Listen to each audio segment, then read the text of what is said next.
Yellow mga katigs. Back to work. Tapos na ang maligayang araw. Trabaho ulit.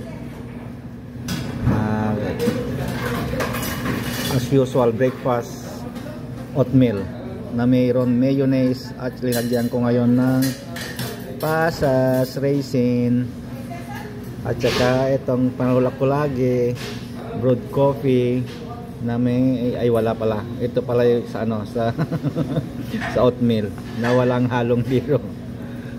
Kaya ngayon ilagay na natin yung ating honey. Ayan, lagyan natin ng honey para medyo may konting lasa. Kung ako nagluluto sa ano kasi sa bahay, ang pinangluluto ko nito ay fresh milk. Ewan ko lang dito, kaya kahit fresh milk ang pangluto mo, wala rin lasa, may konti lang. Kaya kailangan mo pang patamis din para mas masarap kainin kung may konting lasa.